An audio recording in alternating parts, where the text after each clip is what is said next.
Hey Mind Orbiters, welcome back to Mind Orbit Learning. आज हम explore करने वाले हैं केमिस्ट्री का एक एब्सोल्युटली फैसिनेटिंग फाउंडेशनल टॉपिक। अगर आपने कभी सोचा है कि हमारे आसपास की ये केमिकल दुनिया फंडामेंटल लेवल पर आखिर काम कैसे करती है, तो आप बिल्कुल सही जगह पर हैं। लेट्स जस्ट जंप राइट इन। कभी सोचा है लेमन्स इतने खट्टे क्यों होते हैं, या फिर साबुन हाथ में इतना स्लिपरी सा क्यों लगता है? वेल, इन एवरीडे मिस्ट्रीज का जवाब छुपा है एसिड्स और बेसिस की अमेजिंग केमिस्ट्री में। आज हम यही अनपैक करने वाले हैं कि एग्जैक्टली ये सब्सटेंसेस क्या हैं, कैसे बिहेव करते हैं, और सबसे इंपॉर्टेंट, हमारी लाइफ के लिए ये इतने क्रूशियल क्यों हैं। Okay, let's dive into this. अब ऑब्वियसली हम लैब में हर केमिकल को टेस्ट करके तो फिगर आउट नहीं कर सकते ना कि वो क्या है। That would be super dangerous. इसीलिए हमें चाहिए होते हैं हमारे लैबोरेटरी डिटेक्टिव्स। इन्हें हम इंडिकेटर्स कहते हैं। बेसिकली ये कुछ स्पेशल केमिकल सब्सटेंसेस हैं जो हाइड्रोजन आयंस या हाइड्रोक्साइड आयंस के कांटेक्ट में आने पर एक नोटिसेबल विजुअल या ऑल्फैक्टरी चेंज दिखाते हैं। इंडिकेटर्स जनरली दो मेन टाइप्स के होते हैं, नेचुरल और सिंथेटिक।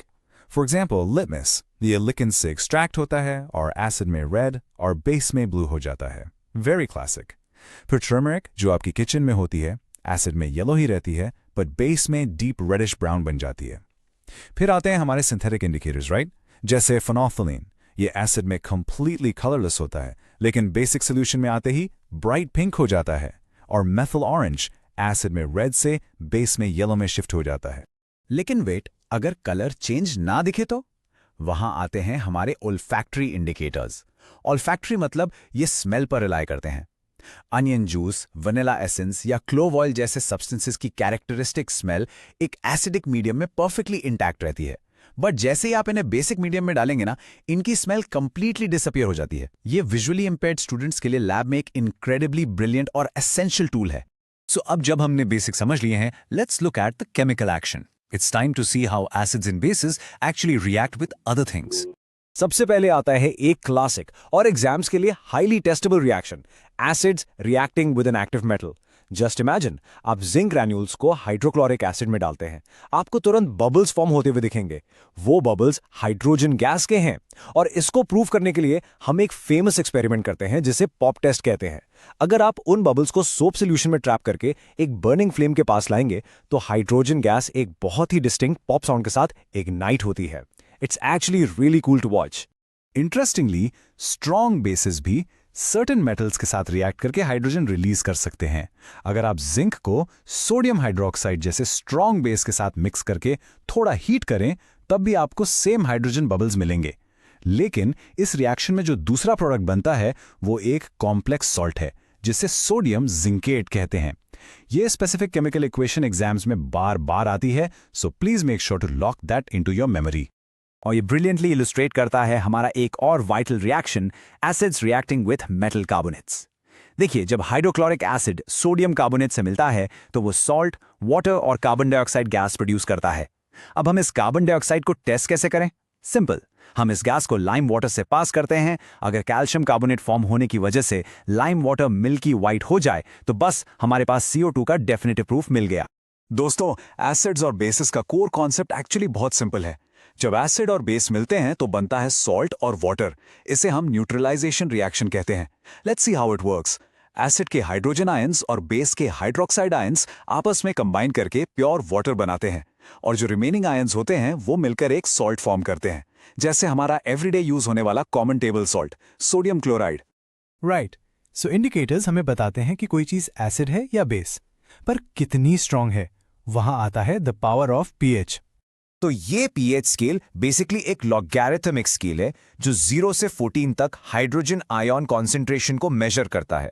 एग्जैक्टली 7 होने का मतलब है प्योर न्यूट्रल वाटर। 7 से कम कुछ भी है तो वो एसिडिक होता है, और नंबर जितना लोअर होगा एसिड उतना ही ज्यादा स्ट्रांग होगा। वहीं दूसरी तरफ 7 से ऊपर बेसिक या अल्कलाइन होता है, और 14 के पास आते आते उसकी स्ट्रेंथ और भी बढ़ती जाती है। अब देखते हैं यूनिवर्सल इंडिकेटर एक्चुअली काम कैसे करता है। ये एक स्पेशल मिक्सचर है जो पूरे pH स्पेक्ट्रम के हिसाब से स्पेसिफिक कलर्स में स्मूथली चेंज होता है। जैसे हमारे स्टमक का gastric juice naturally highly acidic होता है, अराउंड 1.2, इसलिए वहां इंडिकेटर एकदम डार्क रेड हो जाता है। प्योर वाटर 7.0 पर ग्रीन दिखता है। ह्यूमन ब्लड थोड़ा सा बेसिक होता है एट 7.4, जो इंडिकेटर को एक ग्रीनिश ब्लू टिंट देता है। और मिल्क ऑफ मैग्नीशिया अराउंड 10 पर डीप ब्लू दिखता है। और देखो, ये सिर्फ लैब थ्योरी नहीं है, पीएच आपकी डेली लाइफ में डायरेक्टली इन्वॉल्व है। क्या आपको पता है कि टूथ डीके तब शुरू होता है जब आपके माउथ का पीएच 5.5 से नीचे गिर जाता है? It's true. या फिर अगर सॉइल का पीएच 6.5 से 7.0 की ऑप्टिमल रेंज से थोड़ा भी बाहर हो जाए तो क्रॉप्स एक्चुअली फेल हो सकती हैं। इवन एक पेनफुल बी स्टिंग भी बस एक पीएच इंबैलेंस ही तो है। बी एक्चुअल में आपकी बॉडी में एक highly acidic methanoic acid inject करती है, जिससे वो शार्प पेन होता है। सो डिड यू नो, जब ज्यादा स्पाइसी खाने से हमें इनडाइजेशन होता है तो आपका स्टमक एक्चुअल में एक्सेस हाइड्रोक्लोरिक एसिड प्रोड्यूस कर रहा होता है। इस डिस्कम्फर्ट को ठीक करने के लिए हम एंटासिड लेते हैं, जैसे मिल्क ऑफ मैग्नीशिया। ये एक्चुअल में एक माइल्ड बेस है।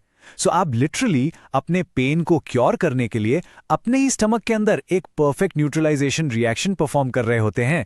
Isn't that mind blowing? Okay, let's shift gears a bit. Welcome to the salt gallery. यहाँ हम कुछ बहुत ही इंपॉर्टेंट सॉल्ट्स की प्रिपरेशन और उनके यूजेस देखेंगे।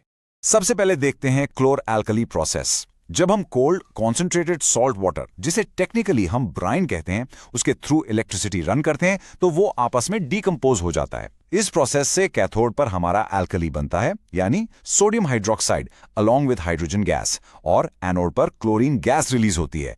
ये स्पेसिफिक रिएक्शन केमिकल इंडस्ट्री का एक एब्सोल्यूट पावर हाउस है। तो जो क्लोरीन गैस अभी बनी, उसका हम क्या करते हैं? हम यूज ड्राई स्लेक लाइम के ऊपर से पास करते हैं ब्लीचिंग पाउडर, यानी कैल्शियम ऑक्सीक्लोराइड बनाने के लिए। ये powerful white powder textile industry में कॉटन और लिनन को ब्लीच करने के लिए बहुत एसेंशियल है। और पता है, यही एग्जैक्ट केमिकल हमारे ड्रिंकिंग वाटर को डिसइंफेक्ट करके कंप्लीटली जर्म फ्री बनाने में भी यूज होता है। नेक्स्ट है सोडियम हाइड्रोजन कार्बोनेट, जिसे हम सब बेकिंग सोडा के नाम से ज्यादा जानते हैं। सॉल्वेट प्रोसेस के थ्रू इंडस्ट्रियली प्रोड्यूस होने वाला ये सेम कंपाउंड आपके स्टमक में एक सूदिंग एंटासिड की तरह एक्ट करता है।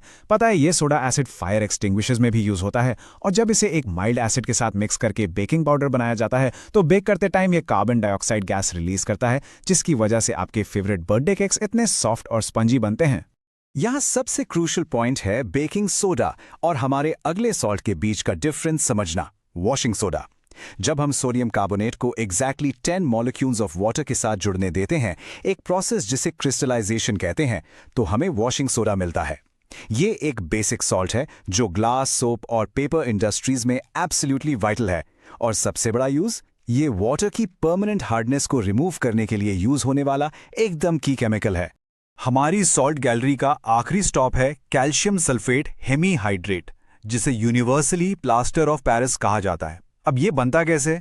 ये जिप्सम को हीट करके बनता है, और एग्जाम्स के लिए ये ध्यान रखिए कि जिप्सम को एग्जैक्टली 373 केल्विन यानी 100 डिग्री सेल्सियस पर हीट करना होता है। इस प्रिसाइज टेम्परेचर पर ही जिप्सम अपने वाटर मॉलिक्यूल्स का एक पोर्शन लूज करके वो फाइन व्हाइट पाउडर बन जाता है, जिसे हम प्लास्टर ऑफ पेरिस कहते हैं। और ये specific chemical state medical world के लिए इतनी इंपॉर्टेंट क्यों है? क्योंकि जब आप प्लास्टर ऑफ पेरिस को वापस पानी में मिलाते हैं तो ये तुरंत टर्न हो जाता है एक हार्ड सॉलिड जिप्सम में। यही रीजन है कि डॉक्टर्स इसे फ्रैक्चर्ड बोन्स के लिए कास्ट क्रिएट करने में यूज करते हैं।